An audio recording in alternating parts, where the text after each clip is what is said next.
Assalamualaikum warahmatullahi wabarakatuh. Halo, perkenalkan nama saya Rafael David Prasetyo dengan NIM D400230116. Nah, jadi saya akan membuat video presentasi dari tugas mata kuliah Elektronika Daya dengan pengampu Bapak Tindyo Prasetyo. Nah, ini kita suruh menjawab eh, beberapa soalan ya, ada 4 soal karena nomor satunya itu menyebutkan nama dan NIM. Oke, langsung saja soal yang pertama. eh, Perbedaan komponen dioda SCR MOSFET. Nah, untuk perbedaan ketiga komponen ini, nah itu yang pertama tuh dioda. Nah, dioda ini adalah komponen elektronik yang memungkinkan arus listrik itu mengalir eh, hanya dalam satu arah. Nah, jadi dioda ini tuh digunakan sebagai penyearah tegangan dan bisa juga sebagai proteksi sirkuit. Nah, setelah itu yang kedua ada SCR. Nah, SCR ini singkatan dari Silicon Controlled Rectifier. Nah, SCR ini adalah merupakan jenis tristor yang hanya menghantarkan arus setelah mendapatkan sinyal pemicu pada gate. Nah, SCR ini digunakan dalam pengendalian daya atau juga switching tegangan tinggi. Nah, setelah itu ada MOSFET.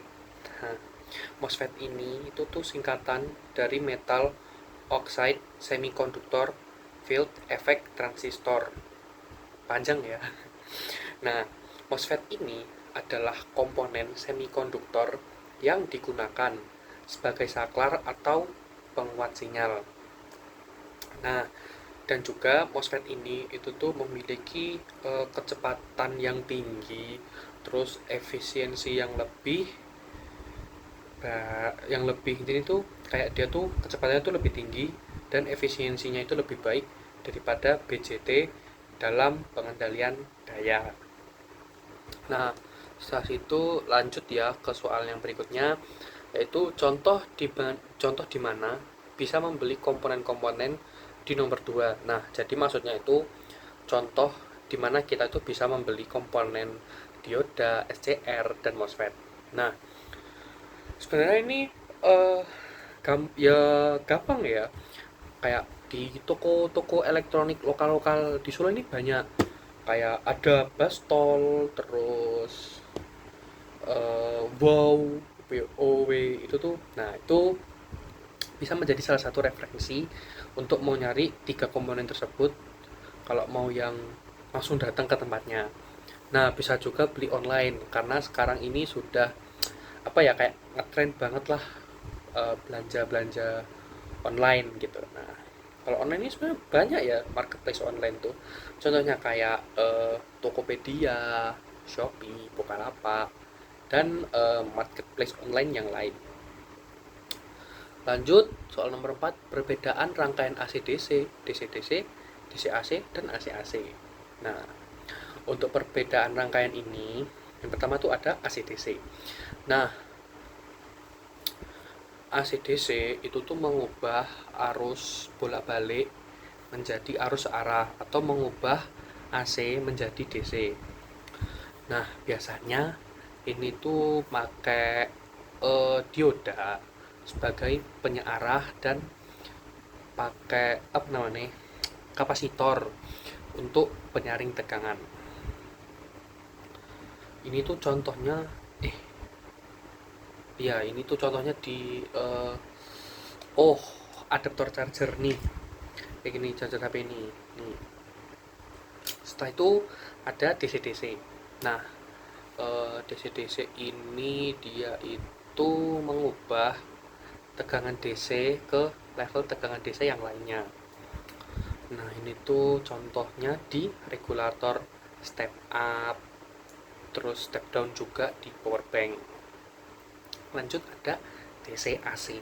Nah, kalau DC AC ini dia itu mengubah tegangan DC menjadi AC. Ngubahnya itu dia nanti pakai inverter.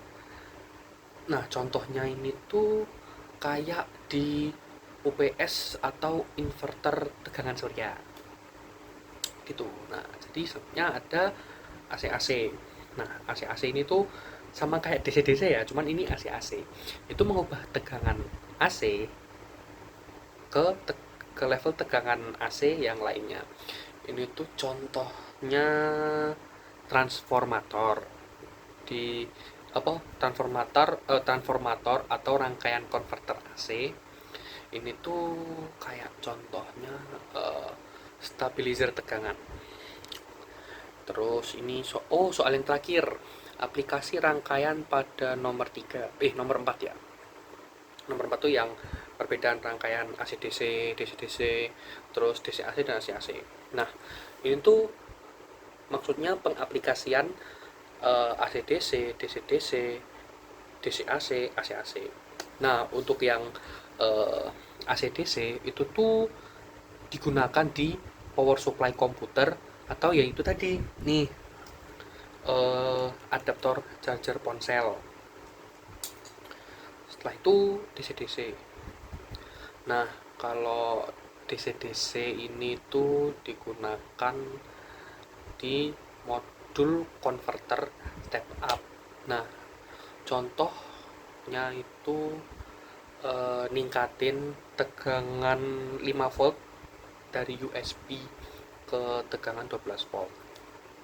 Kalau enggak step down.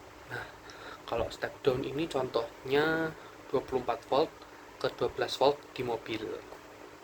Setelah itu ada DC-AC. Nah, kalau DC-AC ini tuh dipakai di inverter tenaga surya. Kayak tadi yang saya bilang di soal nomor 4 tuh tadi ya, inverter tenaga surya. Nah, ini tuh untuk mengubah listrik dari panel surya atau DC itu tuh menjadi listrik rumah tangga AC. Nah, udah yang terakhir ini. Nah, yang terakhir itu kan AC-AC. Nah, seperti yang saya bilang tadi di soal nomor 4, yang AC-AC ini tuh digunakan di stabilizer tegangan listrik. Jadi, fungsinya itu untuk menjaga tegangan tetap stabil pada saat jadi dia tuh stabilin pada saat terjadi fluktuasi daya. Nah, begitu sekian presentasi dari saya. Bila ada salah kata mohon maaf. Wassalamualaikum warahmatullahi wabarakatuh.